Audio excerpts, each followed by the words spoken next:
subscribe to the channel and like. Happy viewing. U.S. South Korean leaders meet in face of North Korean nuclear threat.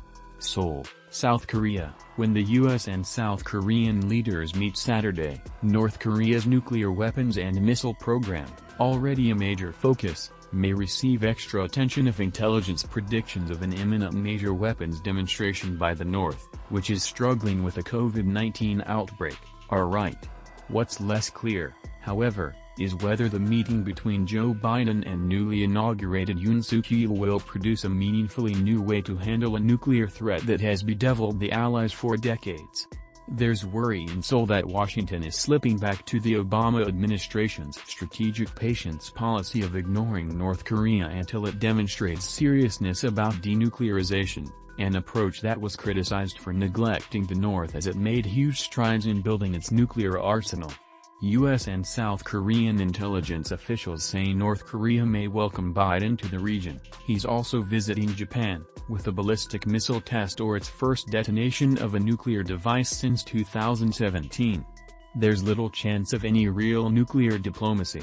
North Korea has ignored South Korean and U.S. offers of assistance after its admission of a COVID-19 outbreak last week, dashing hopes that such cooperation could help ease nuclear tensions or even lead to talks.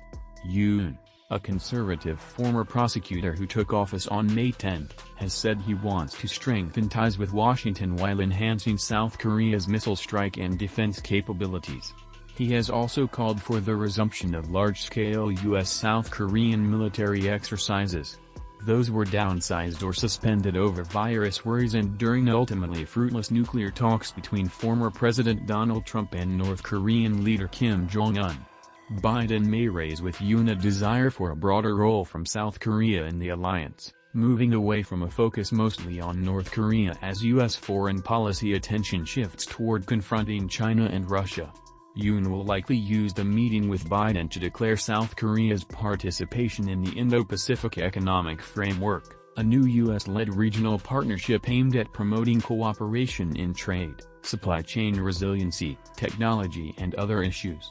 That will almost certainly anger China, South Korea's largest trading partner. Yoon also will seek a robust statement from Biden reaffirming the U.S. commitment to provide extended deterrence to South Korea and a vow to defend its ally with its full range of military capabilities, including nuclear weapons, in the event of war with North Korea, said Go Myung-yeon, an analyst at Seoul's Asan Institute for Policy Studies. Prolonging the stalemate in diplomacy, North Korea has rejected repeated U.S. offers of open-ended talks. The Biden administration has shown no willingness to remove crippling economic sanctions against North Korea unless it accepts meaningful cutbacks to an arsenal Kim Jong-un sees as his strongest guarantee of survival. Yoon may seek to diffuse worries in Seoul that Washington is ignoring the North Korean threat. For South Korea, it's crucial to protect itself from North Korea's nuclear missiles, so Seoul is hoping that the United States will show more aggressive and substantial action to resolve the North Korean threat, said Moon Sun-mook, an analyst at South Korea Research Institute for National Strategy.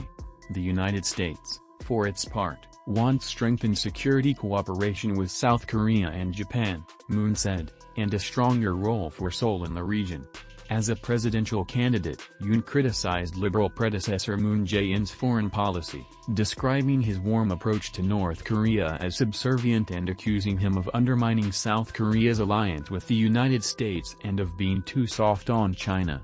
But now that Yoon is president, he's unlikely to try to alienate China or pressure North Korea too much, said Kim Yeol-soo, an expert at South Korea Institute for Military Affairs. Yoon should instead try to keep alive the possibility of a dialogue with North Korea while consulting with the United States over ways to better cope with the North Korean threat, Kim Yeol-soo said. Challenges posed by North Korea's escalating COVID-19 crisis and its decaying economy may eventually provide new diplomatic opportunities to keep its nuclear advancement in check, he said. North Korea's state media have reported nearly 2 million suspected COVID-19 cases and 63 deaths a week after it acknowledged an Omicron outbreak last Thursday.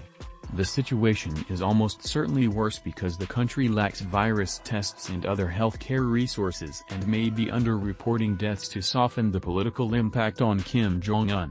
South Korea's spy agency told lawmakers Thursday that North Korea will likely seek help from its main ally, China, but may reach out to the United States or South Korea as a last resort, according to Ha Tae-kun, one of the lawmakers who attended the closed-door briefing. The United States and South Korea have long struggled to find effective ways to counter destabilizing threats from the north. North Korea has tested missiles 16 separate times this year, including, in March, when its first flight of an intercontinental ballistic missile since 2017 demonstrated a potential range including the entire U.S. mainland. It is also expanding its arsenal of short-range solid-fuel missiles targeting South Korea, which hosts about 28,500 U.S. troops. Kim Jong-un recently warned that North Korea would proactively use nuclear weapons if threatened or provoked, suggesting an escalation in its nuclear doctrine.